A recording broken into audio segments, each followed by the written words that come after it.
सर्वप्रथम अपने शिव गुरु के चरणों की प्रणाम, मैया भवानी के चरणों की प्रणाम, स्वर्गीय साहब हरिंद्रानंद भैया के चरणों की प्रणाम, स्वर्गीय शक्ति स्वरूपा लीलम दीदी की चरणों की प्रणाम, कथा सुनने वाला सारे गुरु भाई बहन के चरणों की प्रणाम। मेरा प्रणाम स्वीकार हो, हे महादेव जी मेरा प्रणाम स्वीकार हो।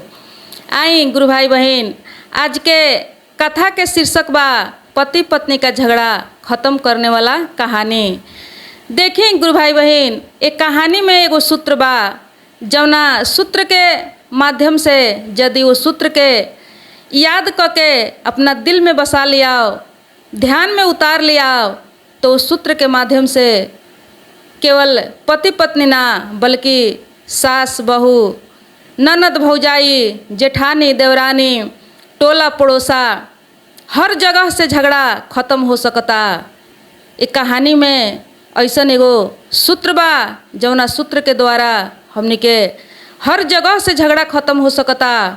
ताई एक कहानी के सूत्र के जाने खातिर कहानी के पूरा सुनी समझी, बहुत ही ज्ञानवर्धक कहानी बा। ताई कथा के शुरू कर जाऊँ। देखिए गुरु भाई बहन, ये कथा संत कबीर दास के नाम सब गुरु भाई बहन के जानकारी हुई, सभे सुनले हुई।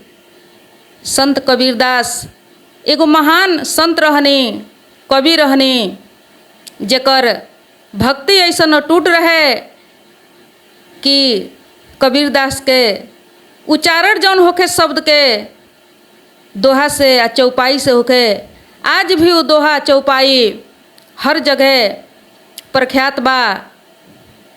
तो उन्हीं के ये कहानी हो, आई उन्हीं से जुड़ल कहानी बा। एक कहानी के सुनल जाओ। देखिए गुरु भाई बहन, कबीर दास एगो महान संत रहनी, लेकिन वो शादीशुदा रहनी। हमनी के जैसन अपन गृहस्थी बसौले रहनी, घर परिवार रहे। एगो गांव में रहत रहनी, जात के जोल्हा रहनी, कपड़ा धोने के, रुई धोने के काम करी, अपना परिवार में रही, अपन परिवार चलाई। परिवार में रह के आत्मज्ञान के प्राप्ति कैले रही, जौन आत्मज्ञान से हर जगह आज तक उनकर दोहा चौपाई इतिहास के पन्ना पर लिखाइल बा। ताई उन्हीं के कहानी हो। देखी जौना गांव में कबीर दास रहत रहनी, वो गांव के लोग कबीर दास पर एगो सवाल उठौलक। हर घर में झगड़ा होला, लेकिन कबीर दास के घर में कहियो ना कोनो झगड़ा होला, ना विवाद होला। एकर कारण का बा? कवि हुए, संत हुए, हो सकता कि कोनो उपाय मालूम होई, कोनो टोटका मालूम होई उनका पास, या कोनो मंत्र मालूम होई, वही के चलते उनका घर में कभी झगड़ा ना होला। गांव समाज में ये बात के चर्चा होखे, सभे ये बात जाने के सोचे कि कौना कारण से हर घर में झगड़ा होला, हर घर में लड़ाई होला। लेकिन कबीर दास के घर में, उन्हों के घर में परिवार बा, उन्हों के घर में पति बा, पत्नी बा, सब कुछ बा, लेकिन आज तक कहियो कोनो विवाद सुने के ना मिलल, कहियो झगड़ा लड़ाई कुछ ना सुने के मिलल। एकर कारण का बा? अब गांव समाज के लोग सब केहू मिल के चर्चा करे ये बात के। एक दिन के बात हो कि 5-10 आदमी मिल के सोचलस कि हमनी के कबीर दास के पास पहुँचल जाओ, आ कबीर दास से चल के एकर कारण पूछल जाओ।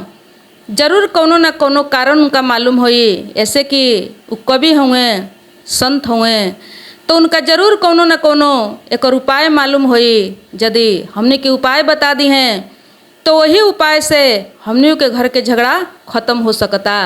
काहे कि झगड़ा से बहुत नुकसान बा, बहुत परेशानी बा। जौना घर में झगड़ा होला, परेशानी होला, वो घर के काम सही ना होला, वो घर में बरकत ना मिलेला, वो घर के प्रगति ना होला, सब काम रुक जाला। दिन रात झई झगड़ा में समय खत्म हो जाला, समय बर्बाद हो जाला, काम आगे में है ना बढ़ेला। तो 5-10 आदमी मिल के सलाह कैलक कि हमने के कबीरदास से चल के ये झगड़ा ख़त्म करे वाला यदि कोनो उपाय होई तो वो हमने के जरूर बताई हैं।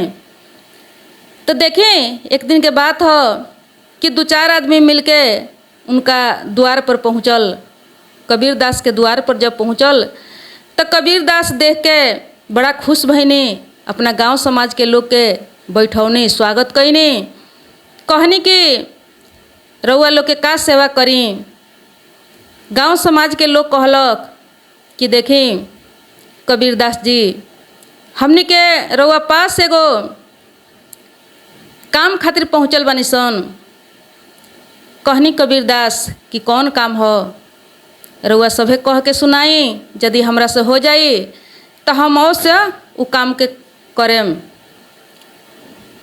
तो सब केहू मिल के कहलक गांव समाज कि देखी कबीरदास, हर घर में झगड़ा होला, हर घर में लड़ाई वाद विवाद होला, लेकिन रउआ घर में कहियो आज तक झगड़ा सुने के नइखे मिलल, कहियो कोनो बात के विवाद सुने के नइखे मिलल।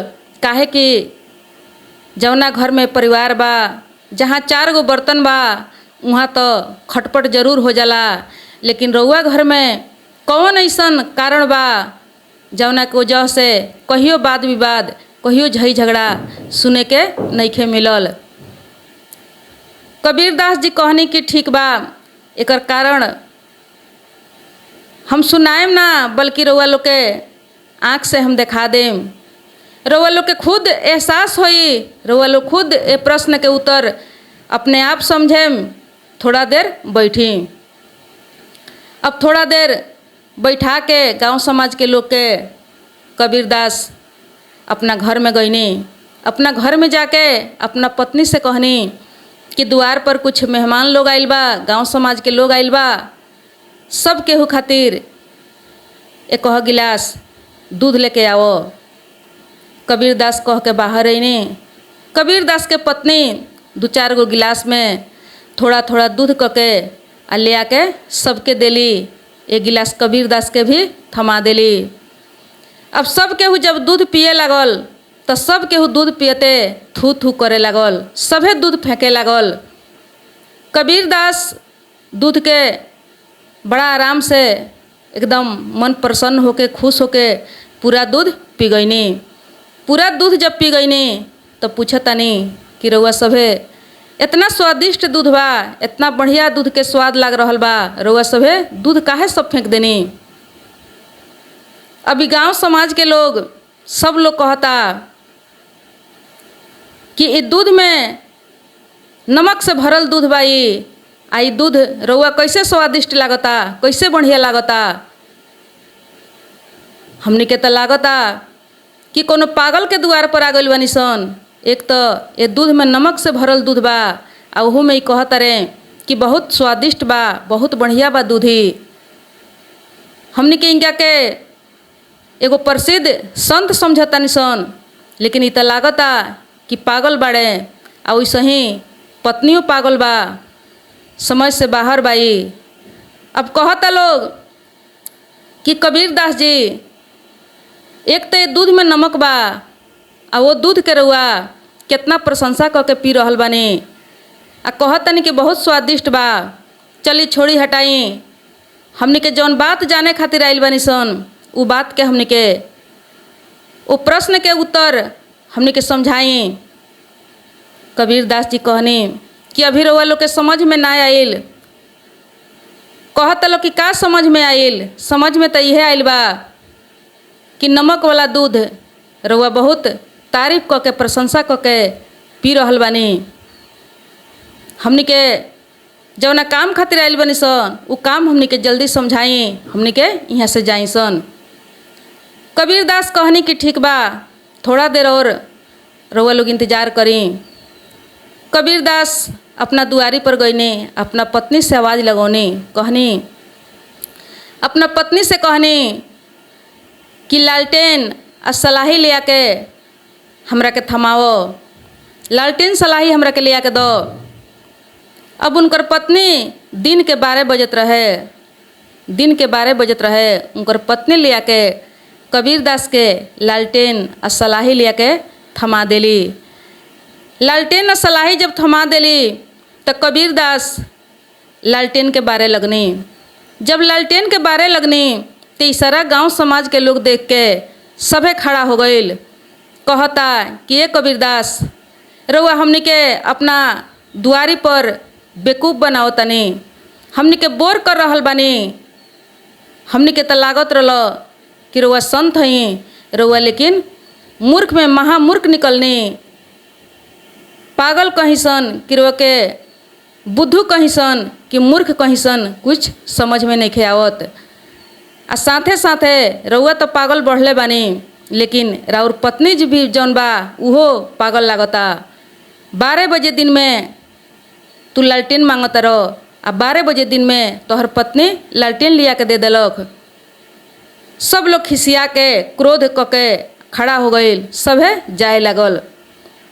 अब सब लोग जब जाए लगल तो कबीरदास सब लोग के रोकतनी, कहतनी कि गांव के भाई सब केहू रुकी थोड़ा देर, अपना प्रश्न के कम से कम उत्तर लेके जाई।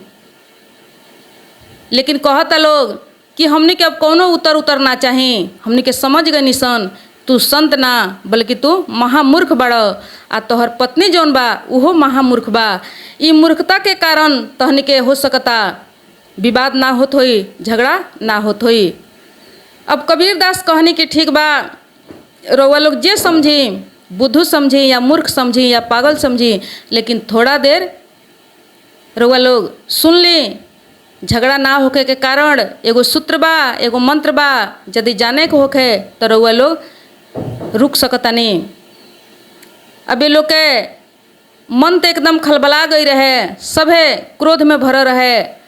लेकिन फिर भी जब कबीरदास इतना बात कहनी कि एगो सूत्र बा, एगो मंत्र बा, तो ये बात के सुने खातिर थोड़ा देर रुक गई लो। कहलक लोग कि ठीक बा, पागल ही सही, लेकिन थोड़ा देर और रुक जाइला, ऐसे तो हमनी के अपमान हो रहल बा। हमनी के एक तो बुला के, एक तो इनके दुआरी पर अइला पर हमनी के नमक वाला दूध मिलल, दूसरका बार 12 बजे दिन में हमनी के सामने में लालटेन बार के देखाओ तारे। ये एगो पागल के काम हो, सही आदमी तो ये काम कर नहीं खे सकत। अब कबीरदास कहनी कि सुनी, रउआ लोग के अभी समझ में ना आइल, ये सब देखला के बाद भी जब समझ में नहीं खे आवत तो हमरा विस्तार में समझावे के पड़ी कि झगड़ा काहे ना होला, झगड़ा ना होके के कारण का बा। अब हमरा से समझी, हम तो रउआ लोग के एहसास करावे के कोशिश कैनी हाँ, खुद के समझावे के कोशिश कैनी हाँ, लेकिन रउआ लोग के कुछ समझ में नहीं खे आइल। ताई अब समझी झगड़ा ना होके के कारण। कहता लो कि हाँ समझ में तो हमने के आइल ख कि तूहू पागल बड़ आ तोहर पत्नियों पागल बा। कहनी कबीरदास की ठीक बा, पहला अब हमार बात ध्यान से सुनी। देखें, जब हम 12 बजे दिन में लालटेन अपना पत्नी से मंगनी हाँ, बात पर गौर करें। जब 12 बजे दिन में हम अपना पत्नी से लालटेन मंगनी हाँ, सलाही मंगनी हाँ, तो हमार पत्नी एक भी सवाल ना कैलक हो कि लालटेन रात में बारल जाला, दिन में ना बारल जाला। यह काम यदि दोसर कोई कैले रहित, दोसर कोई अपना पत्नी से 12 बजे दिन में लालटेन मांगित, सलाही मांगित, अब 12 लागित तो वहाँ ओकर पत्नी एकदम टूट पड़ित, खड़ा हो जाइत जवाब सवाल करे खातिर। सबसे पहले तो 12 बजे दिन में लालटेन ही ना लिया के दीत। कितना तर्क, कितना सवाल होइत कि 12 बजे दिन के लालटेन का हुई, 12 बजे दिन में लालटेन बार के का हुई, लालटेन के काम है रात के। तो यहाँ कितना तर्क होइत, आ जब तर्क होखे लगित, सवाल होखे लगित, तो यहाँ वाद विवाद शुरू हो जाइत। लेकिन हमरा पत्नी के देखें, रउआ लोग के सामने जौन रउआ लोग अभी पागल समझता नहीं हमनी के, तो हमरा पत्नी के जबान से एक शब्द भी सवाल ना उठल हो कि 12 बजे दिन में लालटेन का हुई, लालटेन दिन में काहे बराता, एकर कौन जरूरी बा, कौन आवश्यकता बा, एक शब्द भी सवाल ना भइल हो। तो जब हमरा कोनो काम पर हमरा पत्नी के क्रोध नहीं खे आवत, सवाल नहीं खे मन में उठत, विवाद नहीं खे मन में उठत, कोनो प्रश्न नहीं खे आवत, तो यदि कभी हफ्ता में एक दिन पत्नी से दूध में चीनी के बदला, शक्कर के बदला यदि नमक पड़ गई, तो हमार का फर्ज बनता? पत्नी पर सवाल उठावे के, पत्नी पर क्रोध करे के, पत्नी के गाली देवे के, पत्नी के मार करे के। जब पत्नी हमरा गलती के माफ़ कर देलक, तो हमरो फर्ज बनता, एगो पति के फर्ज बनता कि पत्नियों के गलती माफ़ कर देवे के। काहे कि परिवार में एक दूसरे से गलती होत रहेला, आ यदि वो गलती के लेके बाते बात पर प्रश्न उठावल जाई तो घर में झगड़ा कहियो ख़त्म ना होई। काहे कि प्रत्येक दिन केहू ना केहू परिवार से थोड़ा थोड़ा गलती होत रहेला, थोड़ा थोड़ा गलती हर आदमी से, हर इंसान से होला। तो जब गलती हो जाए तो गलती होके थोड़ा और गलती के यदि बड़का बना दहल जाओ, राई के पहाड़ बना दिया तब विवाद होखबे करी, झगड़ा होखबे करी। तो देखी यह कारण बा, जहाँ प्रश्न होई वहाँ विवाद जरूर होई, झगड़ा जरूर होई। काहे कि पति पत्नी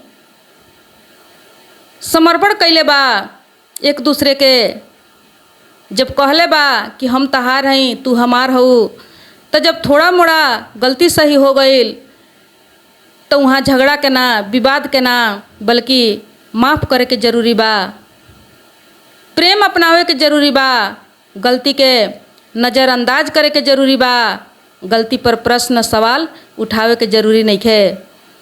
कह के समझौनी आ कहनी कबीरदास कि देखें ये बात ऐसे समझ में ना आई, एकरा खातिर एगो सूत्र बा, उ सूत्र हम बताओ तनी।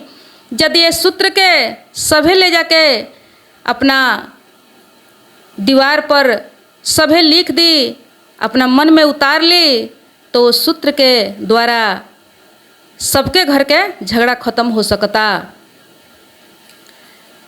कहनी कबीरदास देखी, जहाँ तर्क है वहीं नर्क है। सूत्र बताओ तनी कि जहाँ तर्क है वहीं नर्क है, और जहाँ समर्पण है वहीं स्वर्ग है। यह सूत्र बा। कहे के मतलब जहाँ तर्क बा वही जा नर्क बा, मतलब जहाँ प्रश्न पर प्रश्न बा वही जब विवाद बा, आ जहाँ विवाद बा वहाँ समझी कि नर्क के समान बा। उ घर में नर्क के सिवाय कुछ नहीं खे। आ जौना घर में समर्पण बा वही जा स्वर्ग बा। समर्पण के मतलब कि एक दूसरे के समर्पण कइल गइल बा। जैसे लड़का लड़की के शादी होला, 7 गो वचन दियाला, लड़की के हाथ लड़का में के हाथ में थमावल जाला, धरावल जाला, उहे समर्पण हो। लड़की के हाथ जब लड़का के हाथ में कन्यादान करे के बेरा बाप मतारी पकड़ावेला, थमावेला, तो लड़की समर्पण करेले अपना आप के कि आज से ई जन्म देवेला माई बाप छूट गईल और रउआ हमार बानी।